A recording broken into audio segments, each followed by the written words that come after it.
اعوذ باللہ من الشیطان الرجیم بسم اللہ الرحمن الرحیم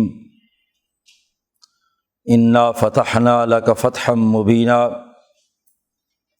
لیغفر لک اللہ ما تقدم من ذنبک وما تأخر ویتم نعمتہ علیک ویہدیک صراطا مستقیما وینصرک اللہ نصرا عزیزا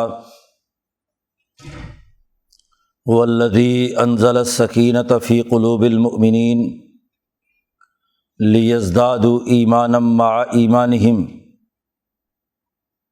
وللہ جنود السماوات والارض وکان اللہ علیما حکیما لیدخل المؤمنین والمؤمنات جنات تجری من تحتها الانہار خالدین فیہا وَيُكَفِّرَ عَنْهُمْ سَيِّئَاتِهِمْ وَكَانَ ذَلِكَ عِندَ اللَّهِ فَوْزًا عَظِيمًا وَيُعَذِّبَ الْمُنَافِقِينَ وَالْمُنَافِقَاتِ وَالْمُشْرِكِينَ وَالْمُشْرِكَاتِ الظَّانِّينَ بِاللَّهِ ظَنَّ السَّوْءِ عَلَيْهِمْ دَائِرَةُ السَّوْءِ وَغَضِبَ اللَّهُ عَلَيْهِمْ وَلَعَنَهُمْ وَأَعَدَّ لَهُمْ جَهَنَّمَ وساءت مصیرا وللہ جنود السماوات والارض وکان اللہ عزیزا حکیما۔ صدق اللہ العظیم۔ یہ سورۃ الفتح کا پہلا رکوع ہے۔ یہ تین صورتیں الگ ترتیب سورۃ محمد، سورۃ فتح اور سورۃ حجرات ریاست مدینہ کی تشکیل اور اس کی قومی اور بین الاقوامی بالادستی کے بنیادی اساسی اصولوں کی وضاحت کرتی ہیں۔ پچھلی صورت میں یہ بات واضح کر دی گئی تھی کہ کفر اور ایمان والوں کے درمیان باہمی لڑائی ہے، اختلاف کی نوعیت ہے، اور اس کا بڑا بنیادی سبب یہ ہے کہ یہ لوگ جو سچائی اور حقائق کا انکار کر رہے ہیں، یہ اللہ کے راستے سے لوگوں کو روکتے ہیں۔ انسانی ظلم اور ستم، انسانیت پر زیادتی، اور نہ صرف یہ زیادتی بلکہ اس کا باقاعدہ نظام قائم کیے ہوئے ہیں، صدوا عن سبیل اللہ۔ تو اس کا لازمی نتیجہ ہے کہ جو انسانیت کی فلاح و بہبود کے لیے کام کرنے والے لوگ ہیں، ان پر یہ ذمہ داری عائد ہوتی ہے کہ جب ان کا ایسے انسان دشمنوں، خدا دشمنوں کے ساتھ مقابلہ ہو تو فضرب الرقاب، ان کی گردنیں اتار دی جائیں، مقابلہ کیا جائے۔ ایمان والی جماعت کی یہ بنیادی ذمہ داری ہے۔ اس جماعت میں جو منافقین گھسے ہوئے ہیں، اور منافق وہ ہے کہ جب ان پر جہاد و قتال فرض کیا گیا، ذکر فیہ القتال، سورت کے اندر قتال کا تذکرہ ہے، تو یہ آپ کو ایسے دیکھتے ہیں جیسے ان پر موت طاری ہو۔ تو تینوں کردار بیان کیے گئے تھے پچھلی سورت میں، اور آخر میں مسلمانوں کو وارننگ دی تھی کہ وَإِن تَتَوَلَّوْا يَسْتَبْدِلْ قَوْمًا غَيْرَكُمْ، اگر تم نے روگردانی کی، ڈسپلن قبول نہیں کیا، نظم و ضبط کے ساتھ نبی کے احکامات کی پیروی نہیں کی، تو يَسْتَبْدِلْ قَوْمًا غَيْرَكُمْ، تمہاری جگہ نئی قوم آ جائے گی، اور پھر ثُمَّ لَا يَكُونُوا أَمْثَالَكُمْ، وہ تمہاری طرح کے لوگ نہیں ہوں گے۔ اللہ میاں محتاج نہیں ہے کہ تمہارے ذریعے سے انقلاب لائے، تمہارے ذریعے سے ہی سرمایہ پرستی کا خاتمہ کرے، کفر اور شرک کو ختم کرے۔ اللہ تبارک و تعالیٰ نئی قوم کو لے آئے گا، اور وہ تمہاری طرح کی نہیں ہوگی۔ اب پچھلی صورت میں بنیادی حکم تھا طاعت و قول معروف، کہ جو جماعت کا طے شدہ قانون اور ضابطہ اور جو رسول اللہ صلی اللہ علیہ وسلم نے بتلا دیا، اس کی اطاعت کرنی ہے، اور اپنے رہنما اور لیڈر کی تمام اچھی باتوں میں ان کے اچھے اقوال و اعمال کی پیروی کرنی ہے۔ افراد انفرادی طور پر جماعت کی اجتماعیت کا لحاظ رکھے بغیر کام کریں تو اس سے دشمن کا مقابلہ نہیں ہو سکتا۔ اس کے مقابلے کے لیے اجتماعیت، تنظیم، طاقت اور قوت ضروری ہے، اور تنظیم تبھی پیدا ہوتی ہے کہ تمام لوگ اپنے اپنے ذاتی مزاج، اپنی ذاتی رائے کے علی الرغم بھی، اس کے مخالف بھی، اگر جماعت فیصلہ کرے تو اس کی اطاعت کرے، اس کی پیروی کرے۔ ٹیم لیڈر جو کہے اس کی بات ماننا لازمی اور ضروری ہے، ورنہ تو کوئی بھی کام دنیا میں نہیں ہو سکتا۔ تو یہ اگلی صورت ایک خاص موقع پر خاص امتحان تھا۔ اس امتحان میں یہ جماعت اپنے ڈسپلن میں کامیاب ہوئی تو اسے فتح مبین کہا گیا۔ اس صورت کے نزول کا ایک خاص پس منظر ہے کہ سن 6 ہجری میں نبی اکرم صلی اللہ علیہ وسلم کو خواب آتا ہے کہ وہ مکہ مکرمہ میں ہیں اور خانہ کعبہ کا طواف کر رہے ہیں، جس کا تذکرہ اس سورت کے آخر میں کیا ہے۔ خواب دیکھا، اب اس میں نہ وقت کا تعین ہے نہ کچھ اور۔ آپ صلی اللہ علیہ وسلم نے صحابہ کو یہ خواب بیان کیا۔ انبیاء علیہم السلام کے خواب بھی وہی ہوتے ہیں، سچے ہوتے ہیں۔ اس لیے جب یہ مشاہدہ ہوا کہ مسلمان جماعت اپنے دشمن علاقے میں، جہاں سے دشمنی ہو رہی ہے، وہاں پر اپنی طاقت اور قوت کا مظاہرہ کرتے ہوئے اللہ کے دین کے غلبے کے لیے اعلان کر رہی ہے، لبیک اللہم لبیک کی پکار کرتے ہوئے خانہ کعبہ کے چاروں طرف دیوانہ وار طواف میں مشغول ہے، تو تمام صحابہ کے دلوں میں اشتیاق بڑھ گیا کہ ہمیں طواف کے لیے، عمرے کے لیے مکہ مکرمہ جانا چاہیے۔ جس مرکز کی آزادی کے لیے جدوجہد اور کوشش کر رہے ہیں، وہاں کا خواب نبی اکرم صلی اللہ علیہ وسلم کو آیا تو تمام میں شوق پیدا ہو گیا۔ حضور سے تمام نے عرض کیا کہ ہمیں عمرے کے لیے جانا چاہیے۔ نبی اکرم صلی اللہ علیہ وسلم نے بھی ارادہ فرما لیا۔ 1500 صحابہ حضور صلی اللہ علیہ وسلم کے ساتھ ہیں۔ آپ صلی اللہ علیہ وسلم نے اس جماعت کو ساتھ لیا، احرام باندھا ذوالحلیفہ سے، اور سفر کرتے ہوئے حدیبیہ پہنچ گئے، جسے آج کل شمیسیہ کہا جاتا ہے۔ مدینہ سے مکہ جائیں تو مکہ مکرمہ کے قریب یہاں حضور صلی اللہ علیہ وسلم کی اونٹنی ایک خاص جگہ پر جا کر حدیبیہ میں بیٹھ گئی۔ بہت کوشش کی کہ اونٹنی اٹھے اور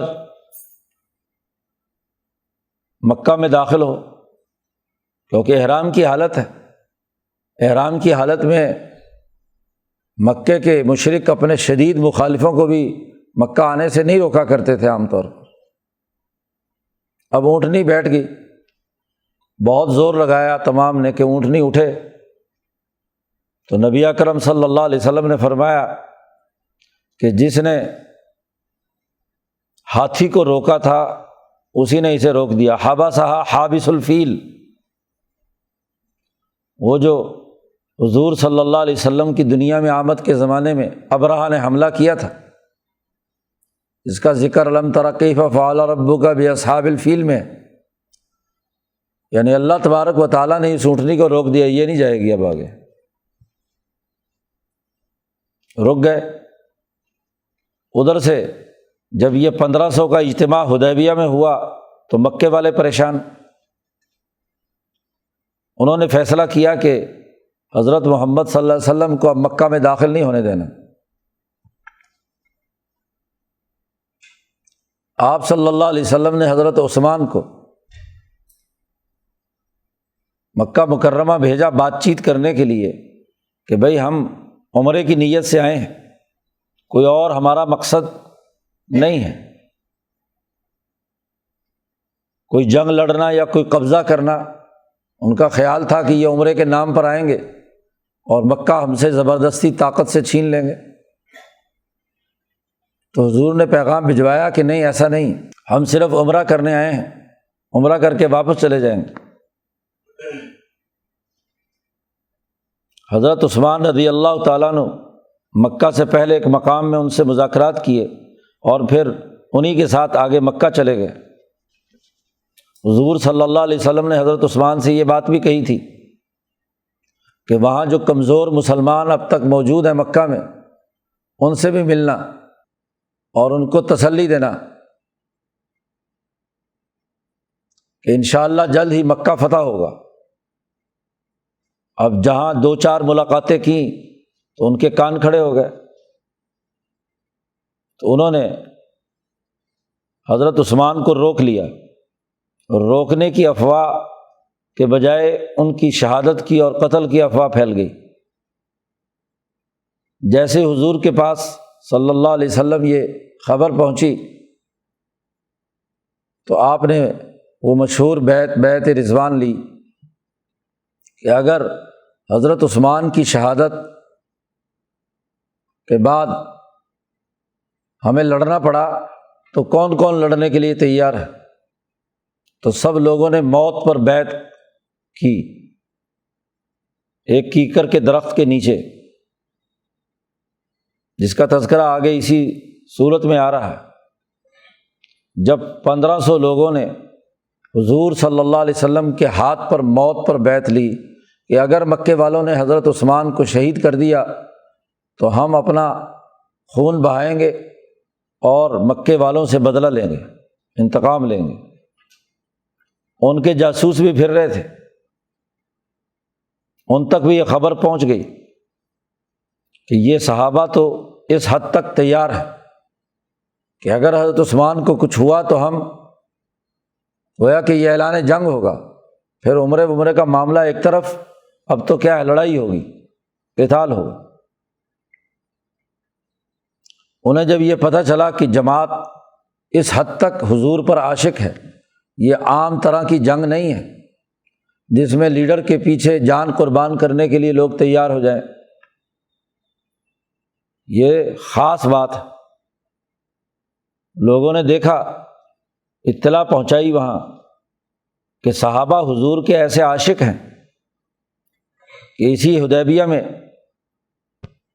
بہت سے صحابہ کی مرویات ہیں کہ حضور اقدس صلی اللہ علیہ وسلم کو جب وضو کرا رہے ہیں تو وضو کا پانی کوئی نیچے نہیں گرنے دے رہا، لڑتے ہیں ایک دوسرے سے، اپنے ہاتھ پر پانی لیتا ہے اور چہرے پہ ملتا ہے،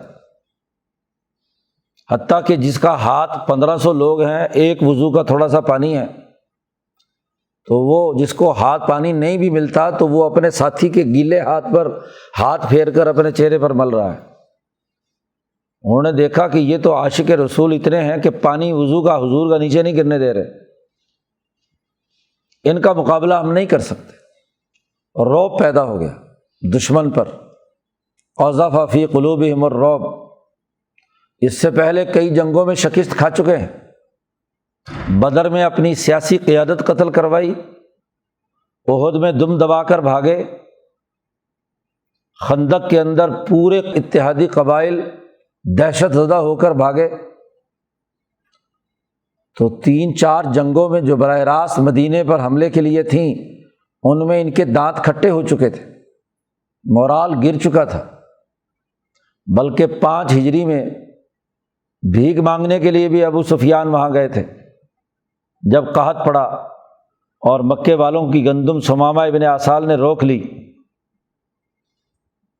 معاشی اور اقتصادی شکست ہو چکی تھی، سیاسی طاقت اور قیادت ختم ہو چکی تھی۔ اب انہوں نے دیکھا کہ یہ بغیر بتائے اچانک اتنی بڑی 1500 کی طاقت حدیبیہ ہمارے سر پر آ کر بیٹھ گئی اور یہاں موت پر بیعت ہو رہی ہے۔ تو سب سے پہلے تو انہوں نے حضرت عثمان کو واپس کیا، روانہ کیا، اور پھر صلح کے پیغامات آنے شروع ہو گئے کہ کسی طریقے سے بات چیت صلح کر لو۔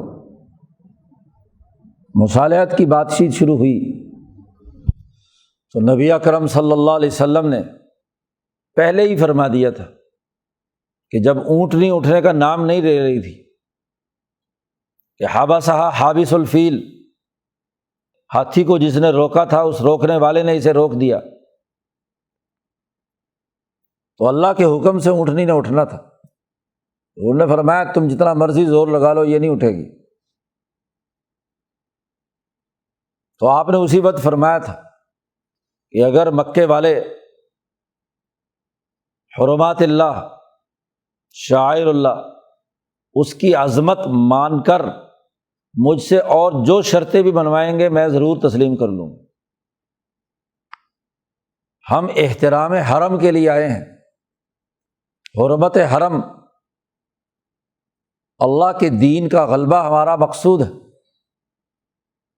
اگر یہ بنیادی شرط انہوں نے مان لی کہ خانہ کعبہ کی حرمت برقرار رہے گی، اس کی آزادی اور حریت، تو باقی جو شرطیں وہ کہیں گے میں مان لوں گا۔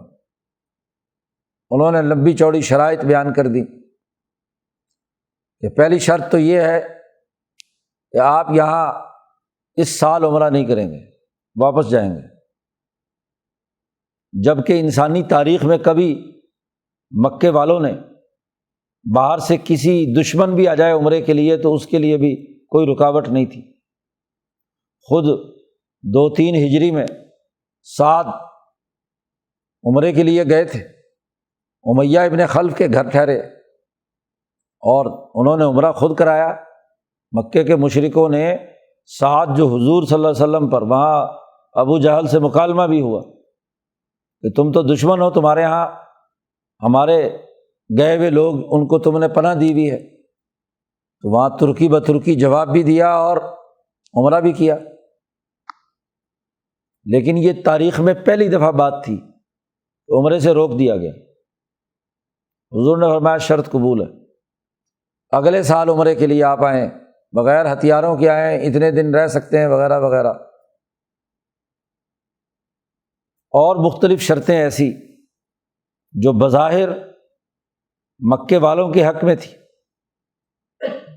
حضور نے تمام شرائط مان لی، حتیٰ کہ تحریر لکھتے وقت جب کاتب نے لکھا کہ محمد رسول اللہ صلی اللہ علیہ وسلم اور مکہ کے قریش کے درمیان یہ معاہدہ ہو رہا ہے، تو ان کے مذاکرات کار نے کہا کہ اگر ہم نے رسول اللہ کو معاہدے میں رسول اللہ مان لیا تو پھر جھگڑا ہی ختم، محمد ابن عبداللہ لکھو بس۔ حضور نے فرمایا ٹھیک ہے، رسول اللہ کاٹ دو۔ حضرت علی سے کہا کاٹ دو، حضرت علی نے کہا میری جرت تو نہیں ہے کہ میں رسول اللہ پر قلم پھیروں، میں تو رسول اللہ مانتا ہوں۔ حضور نے فرمایا کہ مجھے بتاؤ کہ کہاں رسول اللہ کا لفظ لکھا ہوا ہے۔ بتلایا تو آپ نے خود اپنے قلم مبارک سے رسول اللہ پر قلم پھیر دی۔ ٹھیک ہے، رسول اللہ نہیں ہوگا۔ اب بظاہر یہ ساری شرائط مسلمانوں کے خلاف تھی، جبکہ اس سے پہلے ان میں جوش و خروش تھا کہ خواہ موت آ جائے ہمیں دشمن کا مقابلہ کرنا ہے۔ ایک طرف وہ معاملہ اور دوسری طرف مصالحت میں بظاہر تمام کمزور شرائط پر صلح ہو رہی ہے۔ جب بھی کوئی سوال کرتا تو حضور صلی اللہ علیہ وسلم فرماتے اللہ ورسولہ اعلم، اللہ اور اس کا رسول زیادہ اچھے طریقے سے جانتا ہے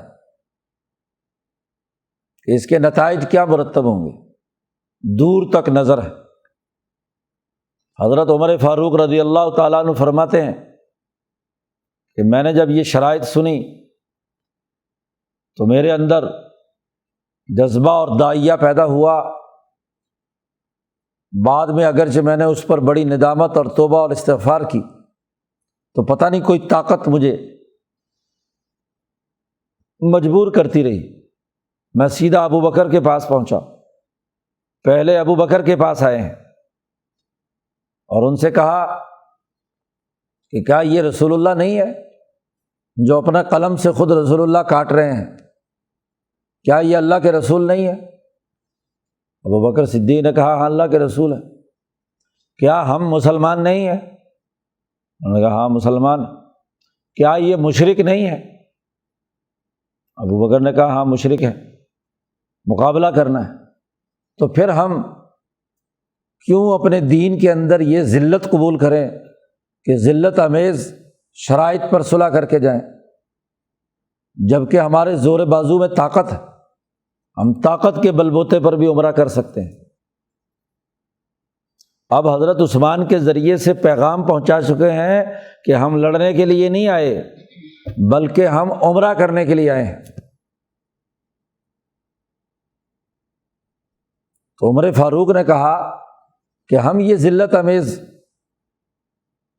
یہ صلح کیوں قبول کر لیں، ہمیں تو مقابلہ کرنا ہے۔ اس کا مطلب یہ کہ مشورہ دے رہے ہیں کہ عمرہ طاقت کے بل بوتے پر کرنا چاہیے، حالانکہ عمرہ ایک عبادت ہے، وہاں طاقت کے بل بوتے پر عمرہ کرنے کا مطلب کیا ہے؟ تو ابوبکر صدیق نے کہا اے عمر، رسول اللہ صلی اللہ علیہ وسلم کی لکڑی کو مضبوطی سے پکڑے رکھ، جو وہ کہہ رہے ہیں ان کی بات مان۔ تو عمر فاروق کہتے ہیں ابوبکر کے اس جملے سے مجھے خیال آیا، تو میں نے بلکہ ابوبکر نے عمل کرتے ہوئے کہا کہ اشہد ان محمد رسول اللہ، گواہی دیتا ہوں کہ اللہ کے رسول ہے محمد صلی اللہ علیہ وسلم۔ تو عمر فاروق نے بھی کہا ٹھیک ہے میں بھی گواہی دیتا ہوں۔ انہوں نے بھی یہی جملہ کہا، تو کہتے میرا جذبہ تھوڑی دیر کے لیے تو ٹھنڈا ہو گیا، لیکن پھر میرے دل میں پھر جذبہ پیدا ہوا اور میں حضور صلی اللہ علیہ وسلم کے پاس براہ راست پہنچ گیا، ان سے یہی سوال و جواب کیے۔ تو حضور صلی اللہ علیہ وسلم نے بھی یہی بات کہی۔ تو یہ عمر فاروق جیسے لوگ، انہوں نے بھی کیا ہے ان شرائط کے بارے میں اگلی بات، اگلا تدبر اور غور و فکر کا عمل وہ نہیں رہا جو حضور صلی اللہ علیہ وسلم کے پیش نظر تھا۔ اگر تو یہ دنیا داری کی جنگ ہوتی، محض قبضے کی جنگ ہوتی، مکے پہ قبضے کی، خون بہانے کا مقصد صرف ایک پارٹی کی فتح ہوتی، تو پھر تو یہ ذلت امیز شرائط نہیں ہونی چاہیے۔ لیکن یہ مقصد نہیں ہے، مقصد تو کل انسانیت کو اور ان میں سے گمراہ لوگوں کو صحیح اور سیدھے راستے پر آنا ہے۔ جنگ اس موقع پر ہوتی تو ضد ہوتی، اور ضد ہوتی تو مکے کا کوئی آدمی بھی مسلمان نہ ہوتا۔ صلح ہوئی، 10 سال کے لیے صلح ہوئی، تو جن دو طاقتوں کے درمیان سیاسی لڑائی اور طاقت اور قوت کا عمل ہو تو وہاں ایک دوسرے سے بغض اور نفرت پیدا ہوتی ہے، ایک دوسرے کو سمجھنے کا موقع نہیں ملتا۔ صلح ہوئی اور اس کے نتیجے میں ایک دوسرے کے ہاں آنا جانا، ماحول، کیونکہ مصالحت ہے، عربوں کے دستور کے مطابق صلح ہو گئی تو اب جنگ نہیں ہوگی۔ جب جنگ نہیں ہوئی تو ایک نارمل حالت پیدا ہو گئی۔ تو جو دشمن کیمپ میں سنجیدہ لوگ تھے انہوں نے غور و فکر کیا کہ یہ کوئی دنیا کے مفاد کی لڑائی نہیں ہے، یہ واقعی کسی رسول کا دل گردہ ہے کہ وہ اپنی سیاسی طاقت کا مظاہرہ کر کے حدیبیہ میں پہنچ چکا ہو اور پھر شکار اس کے سامنے ہو۔ مکہ پر قبضہ کرنا حضور کے لیے کیا مشکل تھا، لیکن شکار چھوڑ کر چلا جائے صرف اس لیے کہ حرمات اللہ کا اقرار کرنا ہے، شاعر اللہ کی عظمت کو سامنے رکھنا ہے۔ صلح اللہ کے نام پر ہو رہی ہے جی، 10 سال کے لیے ہو رہی ہے، تو ایک دوسرے کو سمجھنے کا موقع ملا۔ ضد بازی میں نظریہ نہیں سمجھا جاتا، لڑائی سے تو ضد بازی پیدا ہوتی ہے اور جو ایمان لانا چاہتا وہ بھی نہیں لاتا۔ اب اس صلح کے نتیجے میں نبی اکرم صلی اللہ علیہ وسلم جب واپس ہوئے، بلکہ اس موقع پر بھی حضور کی ازواج مطہرات میں حضور کے ساتھ صرف حضرت ام سلمہ تھی۔ حضور صلی اللہ علیہ وسلم نے صلح کے بعد تمام لوگوں سے کہا کہ احرام کھول دو، جو قربانی کے جانور لائے ہو وہ ذبح کر دو، لیکن کوئی نہیں اٹھا، کسی نے عمل نہیں کیا۔ حضور کو اس پر طبی طور پر انقباض پیدا ہوا۔ آپ صلی اللہ علیہ وسلم پریشان ہو کر خیمے میں آئے تو حضرت ام سلمہ نے کہا آپ پریشان نظر آ رہے ہیں، کیا بات ہے؟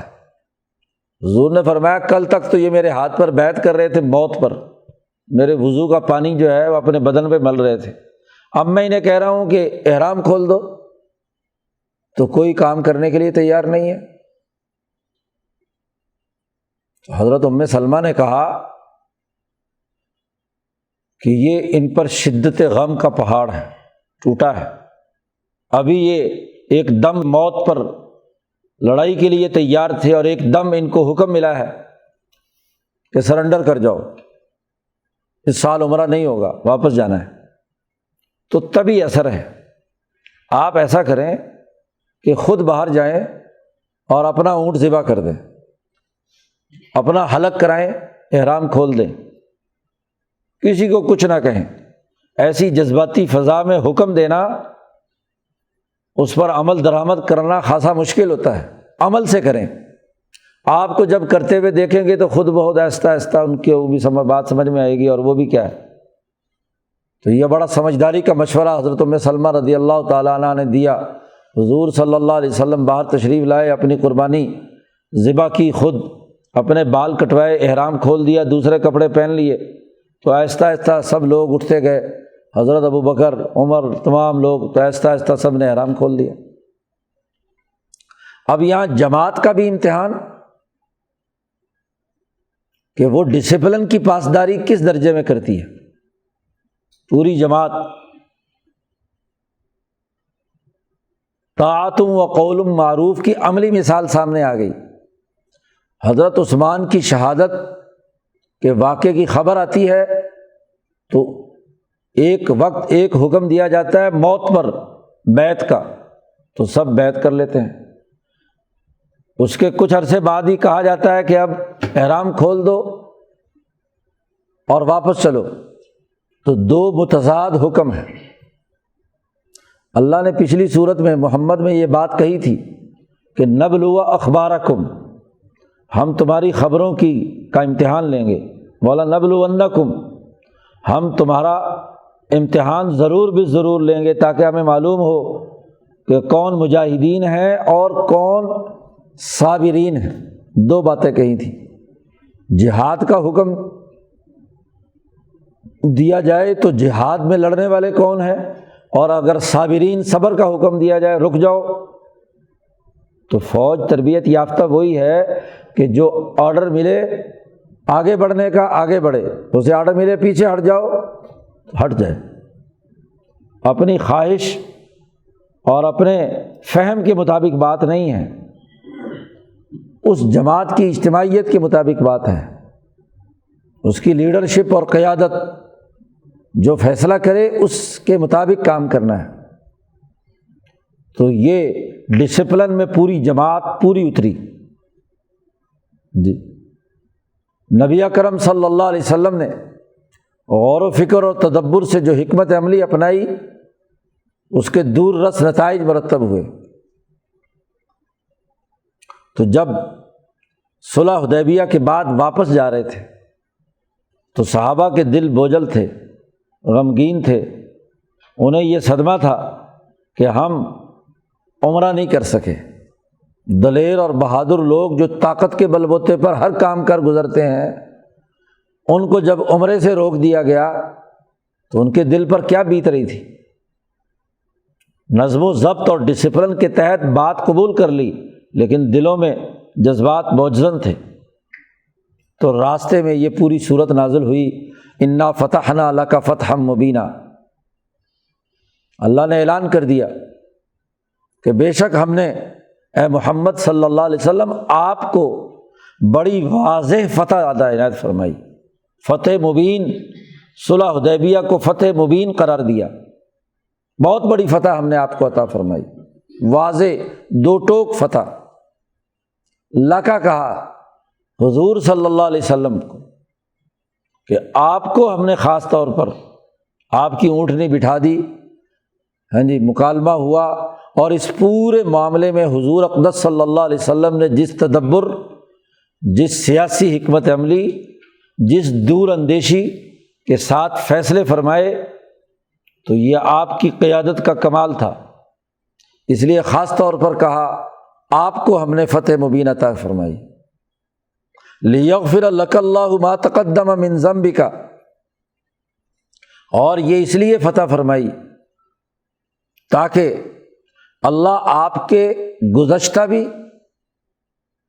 جتنے بھی آپ کی لغزشیں کوتاہیاں ہیں، ما تقدم من ذنبک، آپ کے گناہوں میں سے جو پہلے ہو چکے ہیں، وما تاخر، یا اس کے بعد کہیں ہوں، آپ کے اس فیصلہ سازی اور اس تدبر، اس اجتہاد عظیم، اس جدوجہد، اس اہم نازک گھڑی میں اہم ترین فیصلے کرنے کے نتیجے میں اس سے پہلے بھی اگر کہیں کوئی لغزش ہو چکی ہے یا بعد میں بھی کبھی کوئی لغزش ہو تو سب معاف کر دی۔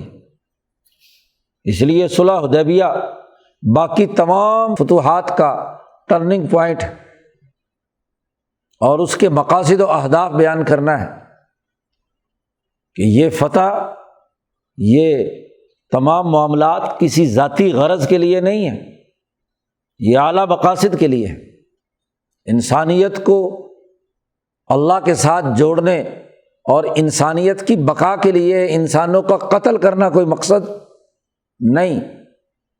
مکے کے لوگ بھی انسان ہیں، دشمن ہیں، لیکن دشمنوں کے ساتھ بھی معاملہ ایسا ہو کہ ان کے سمجھدار لوگ اور غور و فکر کریں کہ وہ ایمان لے آئیں۔ اس صلح کے نتیجے میں عمرو بن العاص رضی اللہ تعالیٰ عنہ مسلمان ہوئے۔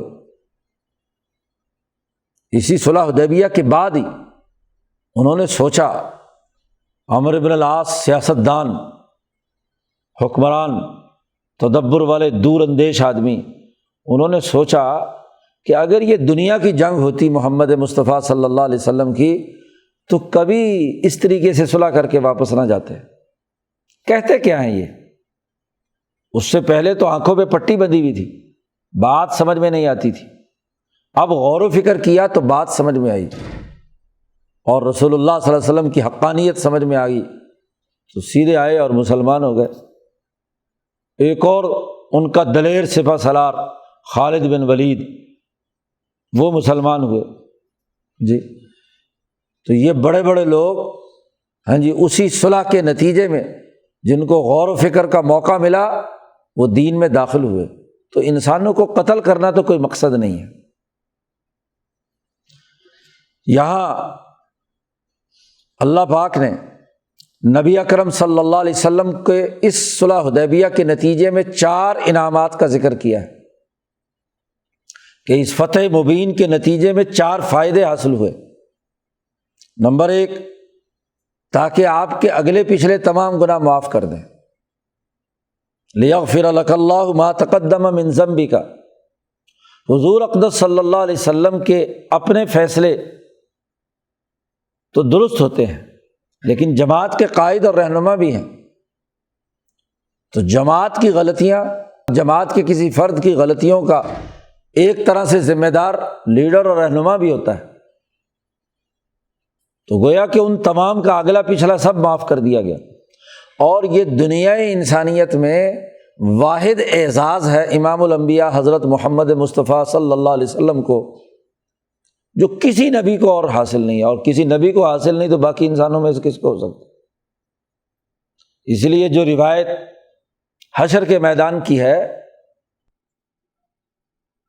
کہ جب لوگ سفارش کے لیے آدم سے لے کر عیسیٰ علیہ السلام تک پہنچیں گے تو ہر نبی یہ کہے گا کہ میرا ایک گناہ ہے جی، مجھے تو اللہ میاں سے ڈر لگتا ہے، اللہ میاں بہت شدید ناراض ہے، نہ اس سے پہلے کبھی ناراض ہوا، نہ آئندہ کبھی ناراض ہوگا، اس لیے میں تو تمہاری سفارش نہیں کر سکتا۔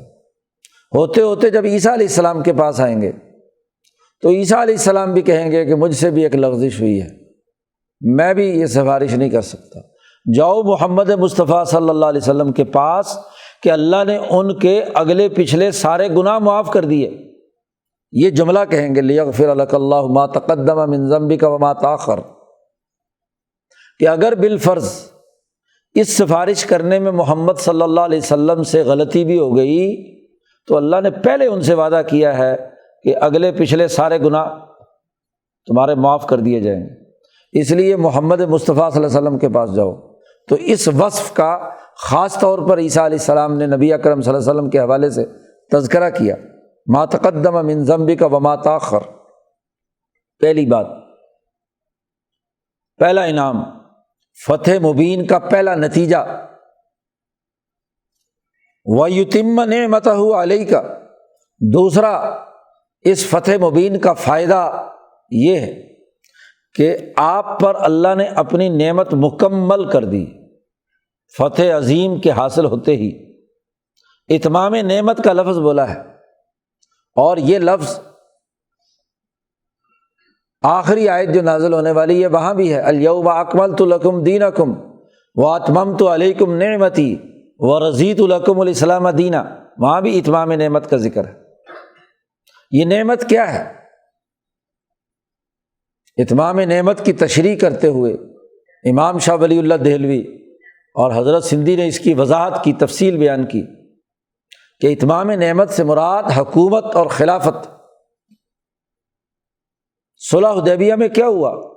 اس صلح حدیبیہ سے پہلے مکے کی ریاست حضور صلی اللہ علیہ وسلم کی مدینے کی حکومت اور ریاست کو قانونی طور پر نہ تسلیم کرتی تھی۔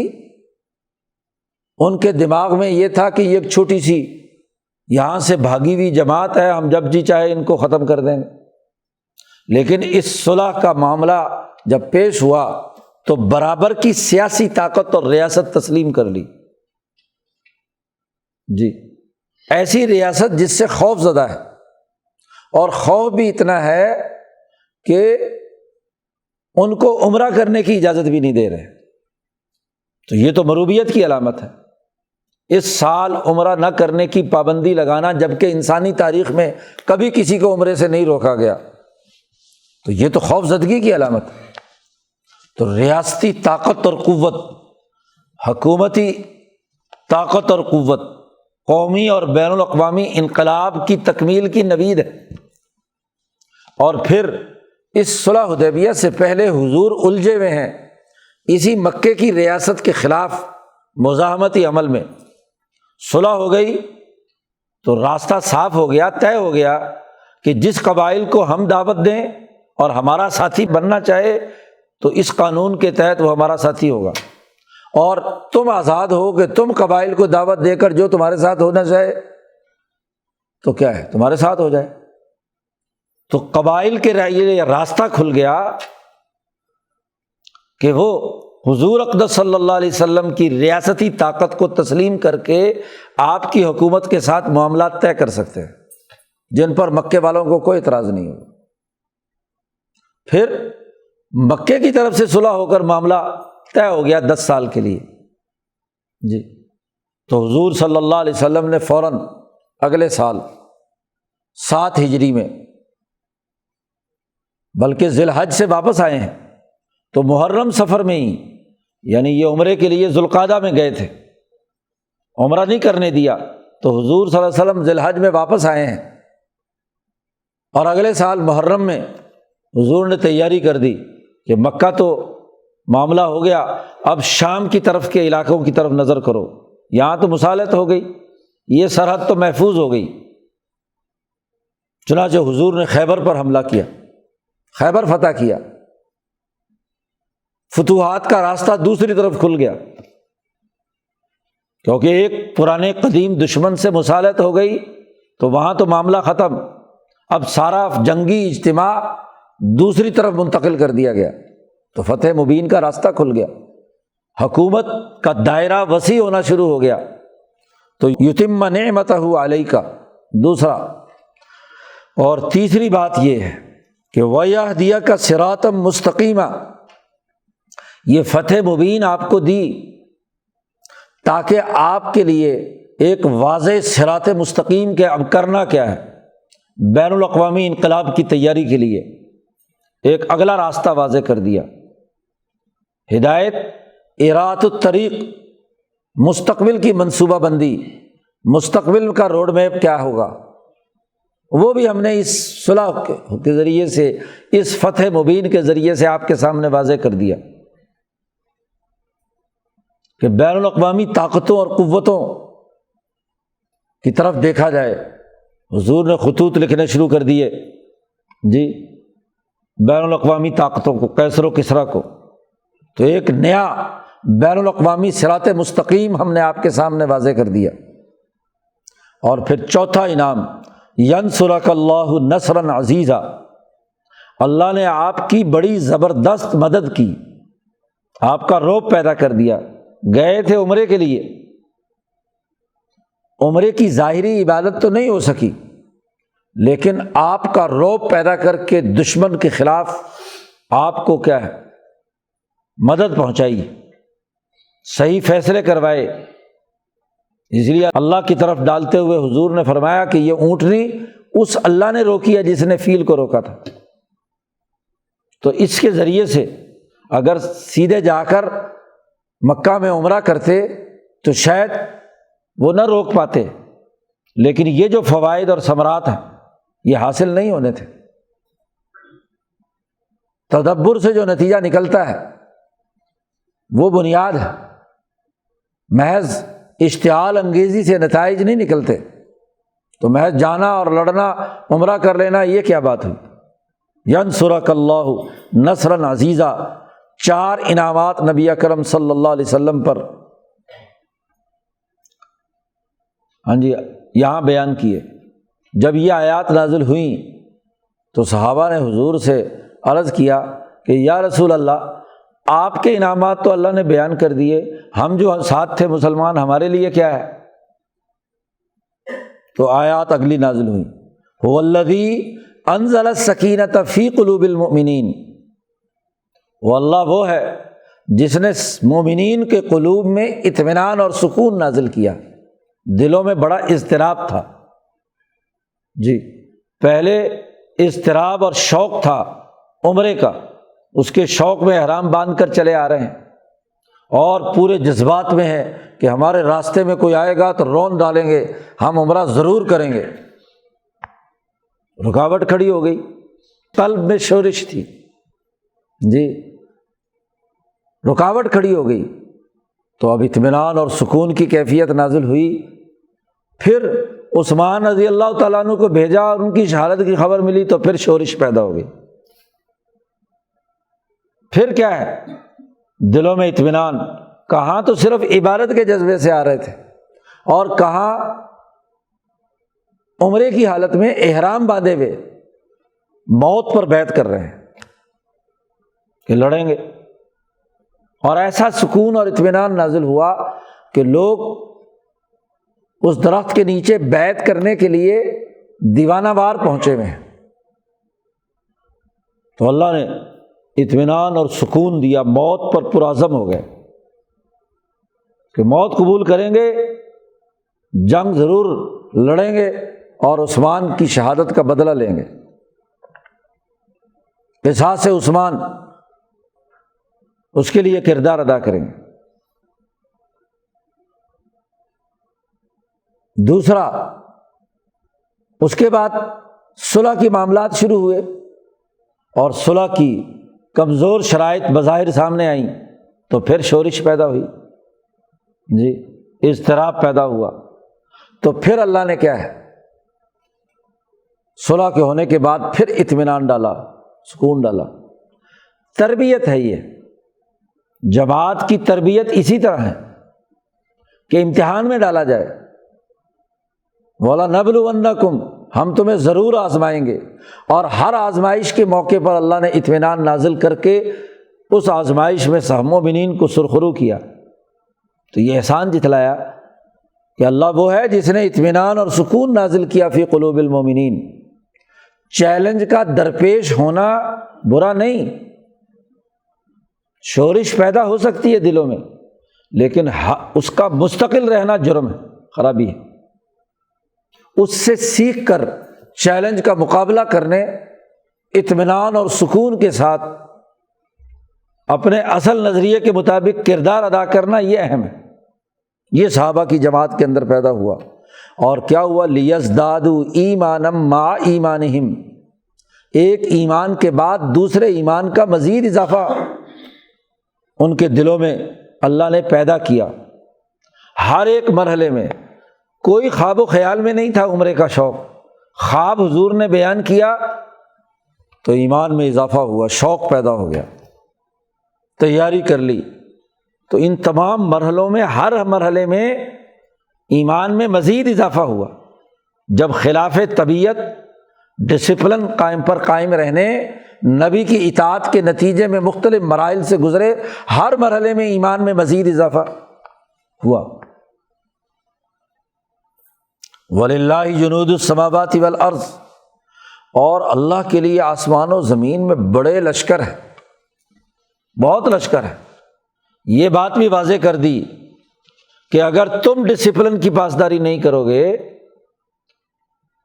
حضور کی بات نہیں مانو گے، اللہ اور اس کے رسول کا حکم نہیں مانو گے، تو اللہ کے اور بہت سارے لشکر ہیں آسمان و زمین میں، جنات ہیں، ہاں جی، فرشتے ہیں، اور پتہ نہیں کتنی مخلوقات ہیں۔ وَكَانَ اللَّهُ عَلِيمًا حَكِيمًا، اللہ پاک خوب جاننے والا اور حکمت والا ہے۔ تو اس اطمینان و سکون سے، تمہارے اندر ایمان کے اضافے سے، یہ مقصد ہے کہ لِيُدْخِلَ الْمُؤْمِنِينَ وَالْمُؤْمِنَاتِ، تاکہ مومنین اور مومنات کو جنات تجری من تحتها الانہار، ایسے باغات میں داخل کرے جس کے نیچے نہریں جاری ہیں، خالدین فیہا، ہمیشہ ہمیشہ اس میں رہیں گے۔ اور وَيُكَفِّرَ عَنْهُمْ سَيِّئَاتِهِمْ، امتحان کے مراحل میں جن سے کچھ تھوڑی موٹی لغزشیں اور کوتاہیاں ہو گئیں تو ان کے گناہ مٹا دیے جائیں، ان کا کفارہ ادا کر دیا جائے۔ یکفر عنہم سیئاتہم، حضرت عمر فاروق رضی اللہ تعالیٰ عنہ فرماتے ہیں کہ واپسی پر مجھے اتنی شرمندگی ہوئی کہ ایک طویل عرصے تک میں نے خوب نمازیں پڑھی، روزے رکھے، اللہ سے استغفار کیا، غلام آزاد کیے، اللہ کے راستے میں مال خرچ کیا کہ اے اللہ، یہ جو میں نے اعتراض کیا حضور صلی اللہ علیہ وسلم کے فیصلے پر کہ ہم گر کر صلح کیوں کر رہے ہیں، یہ جو میں حضور سے براہ راست یہ جذباتی میں نے مکالمہ کیا، ابو بکر سے کیا، حضور سے کیا، تو اس پر میں توبہ کرتا ہوں۔ اور جب بہت کثرت سے میں نے یہ کام کیے تو جب تک میرے دل میں یہ اطمینان نہیں ہو گیا کہ اللہ نے مجھے معاف کر دیا، اس وقت تک میں یہ کام کرتا رہا، کیونکہ یہ بڑی جرأت اور دلیری کی بات تھی کہ اللہ اور اس کا رسول ایک فیصلہ کر رہا ہے اور عمر اس پر اعتراض کر رہا ہے۔ امام شاہ ولی اللہ فرماتے ہیں کہ یہ بھی حمیت اسلام اور غیرت اسلام کے لیے تھا، صرف حکمت عملی کا فرق تھا، یہ بھی کسی نفسانی خواہش سے نہیں تھا۔ دین کے غلبے اور جرأت کی حمیت کی بنیاد پر، غیرت کی بنیاد پر عمر نے یہ بات کہی تھی۔ تو ان کی بھی کیفیات کے اندر تغیر و تبدل، بلکہ حضرت شاہ صاحب نے تو لکھا کہ اس سے عمر کی بھی تربیت ہوئی۔ یہی وہ موقع تھا جب ان کو بات سمجھائی، کیونکہ طبیعتیں مختلف ہوتی ہیں، تو ان کو تدبر کی یہ بات سمجھائی اور عمر بعد میں سمجھ گئے کہ اس صلح کے سیاسی فوائد کیا ہیں۔ تو سیاسی تربیت دینے کے لیے حضرت عمر کے اندر یہ جذبہ پیدا ہوا، سیاسی معاملے میں ایک فیصلہ لینے کے سلسلے میں۔ تو عمر فاروق کو حضور نے کہا کہ فیصلے کا صرف ظاہری اور جذباتی پہلو نہیں ہونا چاہیے، فیصلہ کرنے والے کو وسیع تناظر میں سیاسی منظرنامے کو دیکھ کر تدبر اور حکمت عملی سے کام کرنا چاہیے۔ شاہ صاحب نے اس کے لیے جملہ استعمال کیا، تثقیف عمر، ثقافت اور تثقیف، ثقف یثقف تثقیفا، کسی کو سیدھا کرنا، بلک نکال دینا اس کے سارے، تو اس کو بالکل سیدھا کر دینا، ادب سکھانا، گر سکھانا، مہارت دینا۔ تو عمر کو یہ مہارت منتقل کی نبی اکرم صلی اللہ علیہ وسلم نے کہ محض طاقت کے استعمال سے بسا اوقات نتائج نہیں نکلتے، طاقت کو صبر اور تحمل سے روک کر تدبر سے بھی، صلح سے بھی نتائج نکل سکتے ہیں۔ وَكَانَ ذَلِكَ عِندَ اللَّهِ فَوْزًا عَظِيمًا، اور یہ اللہ کے یہاں بہت بڑی کامیابی ہے کہ انسان اس کے ایمان میں اضافہ ہو اور وہ جنت میں داخل ہو جائے۔ اور یہ اس لیے ہے کہ وَيُعَذِّبَ الْمُنَافِقِينَ وَالْمُنَافِقَاتِ، منافقین اور منافقات کو سزا دی جائے جنہوں نے نفاق کا عمل کیا ہے، جو منافق ہیں، جو ڈسپلن کی پاسداری نہیں کر رہے، اور والمشرکین والمشرکات، اور وہ مشرک جو اس اونچے پروگرام کو قبول نہیں کر رہے ان کو عذاب دے۔ کون مشرک اور منافق؟ الظانین باللہ ظن السوء، جو اللہ کے بارے میں بدگمانی میں مبتلا ہیں، برے برے گمانات اور خیالات رکھتے ہیں، اندازے لگاتے ہیں، یقین نہیں بلکہ گمانات پر، تو ایسے لوگوں کو سزا دینا مقصود تھا۔ علیہم دائرۃ السوء، ان کے اوپر برا سرکل داخل ہو گیا جی۔ ایک دائرہ اچھا ہے، دائرۃ الحسن، اور ایک دائرۃ السوء ہے، یہ برے سرکل میں داخل ہو گئے کہ جو اندازے اور گمانات کی بنیاد پر فیصلے کرتے ہیں۔ ایک فیصلہ سازی کا وہ عمل ہے جو یقینیات کی بنیاد پر ہے، پورے اعتماد کے ساتھ ہے، اطمینان و سکون کے ساتھ ہے، اور ایک آدمی محض توہمات کا، ظنون و اوہام کا شکار ہو کر فیصلہ سازی کرے تو وہ غلط سرکل میں داخل ہو گیا۔ وغضب اللہ علیہم، اللہ کا ان پر غضب اور اللہ کی ان پر لعنت ہے۔ وأعد لہم جہنم، ان کے لیے جہنم تیار کر رکھی ہے اللہ تبارک و تعالیٰ نے۔ وساءت مصیرا، دوبارہ پھر بتلایا کہ وَلِلَّهِ جُنُودُ السَّمَاوَاتِ وَالْأَرْضِ، اللہ کے لیے آسمانوں اور زمینوں کے لشکر ہے۔ وَكَانَ اللَّهُ عَزِيزًا حَكِيمًا، اور اللہ تعالیٰ زبردست حکمت والا ہے۔ پہلی بات میں کہا تھا کان اللہ علیمًا حکیمًا، اور یہاں کہا عزیزًا حکیمًا، علم اور شعور بھی بھرپور ہو اور طاقت اور قوت بھی زبردست ہو، تبھی سیاسی نظام قائم ہوتا ہے، اور دونوں میں حکمت عملی سامنے ہونی چاہیے۔ علم کے حصول، فیصلہ سازی کے عمل میں بھی حکمت کو پیش نظر رکھا جائے، اور جب کسی چیز کو عمل میں لانا ہو طاقت اور قوت سے، تو طاقت کا استعمال بھی حکمت کے اصول پر ہونا چاہیے۔ طاقت کا استعمال بھی حکمت کے بغیر تو دشمن تو چاہتا ہی یہ ہے کہ اشتعال میں آئے اور اس کا عمل بگڑے، پھڈا پڑے، کیونکہ جو جھوٹا ہوتا ہے وہ پھڈا ڈالنا چاہتا ہے۔ تو کہا عزیزاً حکیمہ، تو یہاں اللہ کا وصف بیان کیا عزیزاً حکیمہ، اور پہلے وصف بیان کیا علیماً حکیمہ، اور اللہ کے اوصاف کا پرتو ہے مومنین کے قلوب پر۔ بنیادی بات ابتدائی صورت میں یہ بیان کر دی، اور پھر نبی کے آنے کا مقصد اور اس کے اثرات و نتائج جو مرتب ہونے ہیں وہ اگلی آیات میں بیان کیے گئے ہیں۔ انشاءاللہ کل اس پر گفتگو کریں گے۔ اللہ تعالیٰ قرآن حکیم کو سمجھنے اور اس پر عمل کرنے کی توفیق عطا فرمائے۔ اللہ